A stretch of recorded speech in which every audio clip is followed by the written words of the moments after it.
गासै बिटिआरआवनो जाख्ल'नायजों बुंफबदों। बड'लेण्ड नांगौ होनग्राफोरा दिल्ली बेंगालराव हा बायदों।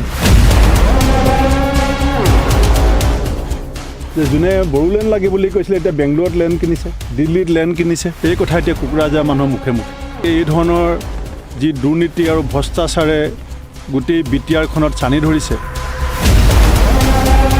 बड'फानि रांखान्थियारि आरो समाजारि जौगाखांनायनि सिमांनि उल्था सावगारि बिटिआरनि रायजोफोरा नुदों। प्रमद बर'नि सिगांनि स्ल'गाना डिभाइड आसाम 50-50 मोन। दानि स्ल'गाना डिभाइड मानि 50-50 जाबाय। कंग्रेसनि आफादगिरि भूपेन बरानि गोख्रों बिबुंथि। ইয়াত প্ৰমোদ বড়ো ডাঙৰীয়াই শ্লোগান দিছিলে আগতে। তেওঁৰ শ্লোগান আছিলে ডিভাইড আসাম 50-50। ছাত্ৰ নেতা হৈ পেলাই ৰাইজক ক'লে ডিভাইড আসাম 50-50, আমাক বড়োলেণ্ড লাগিব। এতিয়া আজি কোকৰাঝাৰত মই যিমান মানুহ লগ পাইছোঁ চবেই মোক কৈছে যে এতিয়া প্ৰমোদ বড়োৰ শ্লোগান হৈছে ডিভাইড মানি 50-50। কোকৰাঝাৰলৈ যিমান পইচা আহে আধা পইচা তেওঁ ল'ব আৰু আধা পইচা দিছপুৰত দিব, বিজেপি নেতাসকলক দিব। যিজন মানুহে ছাত্ৰ নেতা হৈ পেলাই ডিভাইড আসাম 50-50 বুলি কৈ বড়োলেণ্ড লাগে বুলি কৈ আন্দোলন কৰিলে, এতিয়া যেই ক্ষমতা পাই গ'ল এতিয়া ডিভাইড আসাম 50-50 বাদ দিলে ডিভাইড মানি 50-50। दिनै क'क्राझाराव थानाय रनेन्द्र भवनाव आसाम प्रदेश कंग्रेस हान्जानि जथुम्मा जायो। बे जथुम्मायाव बाहागो लायो आसाम प्रदेश कंग्रेस कमिटिनि आफादगिरि भूपेन बराया। जथुम्मायाव बाहागो लानायनि सिगां भूपेन बरा बिथाङा बिटिसि सेक्रेटारियेटनि लांगोनायाव थानाय बड'फा उपेन्द्रनाथ ब्रह्मनि मुसुखायाव मान बावनानै खौरांगिरिनि सिगाङाव बड'फानि रांखान्थियारि जौगाखांनाय, समाजारि जौगाखांनायनि सिमांनि उल्था सावगारिसो बिटिआरनि रायजोफोरा नुनो मोन्दों होनना बुंनायजों लोगोसे प्रमद बर'नि सिगांनि स्ल'गाना डिभाइड आसाम 50-50 मोन, नाथाय दानि स्ल'गाना डिभाइड मानि 50-50 सो जाबाय। क'क्राझाराव जेसेबां रां फैयो बेनि खावसेखौ गाव लानानै गुबुन खावसेखौ दिसपुर आरो बिजेपिनि दैदेनगिरिफोरनो हरो। जाय प्रमद बर'आ फरायसा आफादनि दैदेनगिरि जानाय समाव बड'लेण्ड नांगौ होनना सोमावसारदोंमोन, गोहो मोननायनि उनाव दा डिभाइड आसाम 50-50 खौ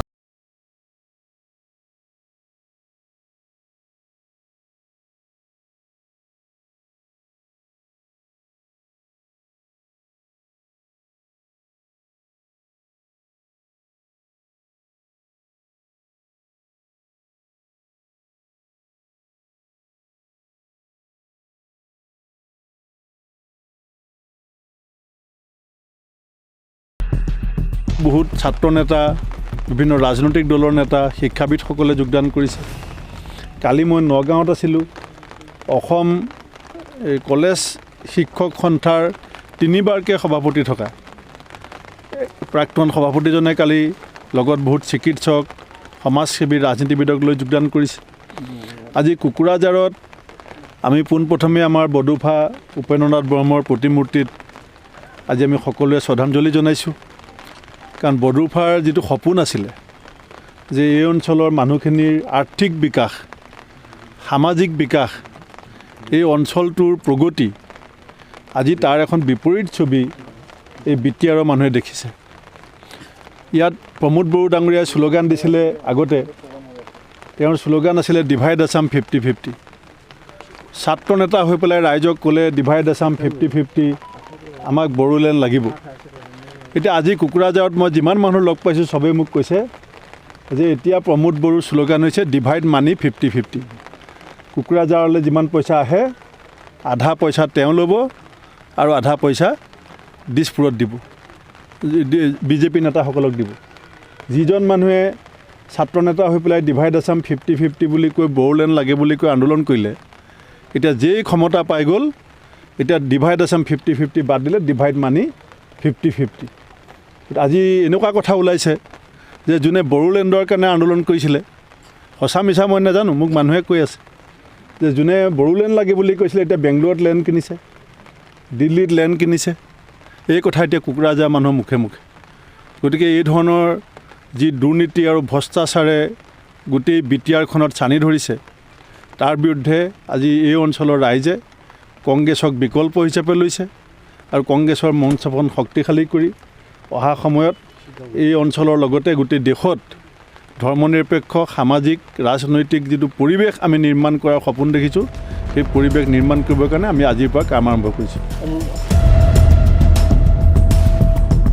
भूपेन बरा बिथाङा क'क्राझार लकसभा बिसायख'थियाव बिजाथि दिखांनानै हारसिङै गेलेगोन होनना बुंनायजों लोगोसे आथिखालनि क'क्राझार लकसभा बियाबनि एमपि नबकुमार सरनियानि मुंखौ साफा सानै मानसियाल' लायो। दा क'क्राझारनि रायजोफोरा नबकुमार सरनियानि सोमोन्दै सावरायो होनना आं साना।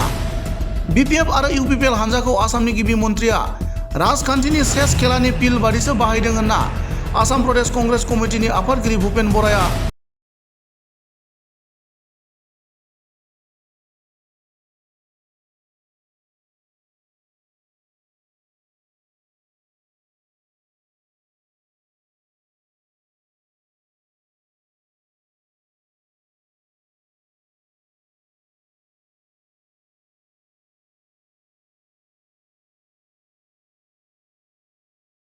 পদূলীয়া হাতৰ চিনত ভোট বিচাৰি যাম সেই কথা 100% নিশ্চিত।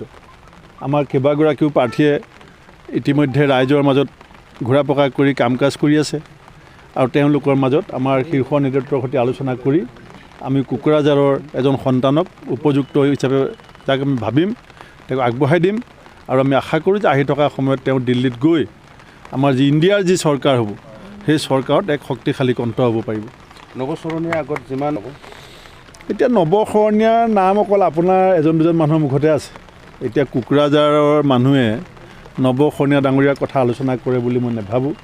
ৰাইজে দি চালে, ৰাইজে দেখিলে, ৰাইজে বুজি পালে আৰু কোনে কি কৰি আছে, তেখেতে কি কৰিব নালাগিছিল, কি কৰিব লাগিছিল এই কথা ৰাইজে বুজি পায়। মই তেওঁৰ সম্পৰ্কত কিবা ক'বলগীয়া আছে বুলি নাভাবোঁ।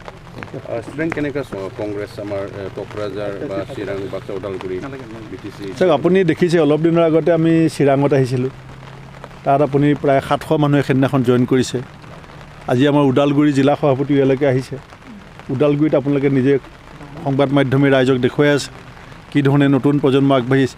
এই যে নতুন প্ৰজন্ম যে আগবাঢ়ি আহিছে ইয়াৰ মূল কথাটো কি?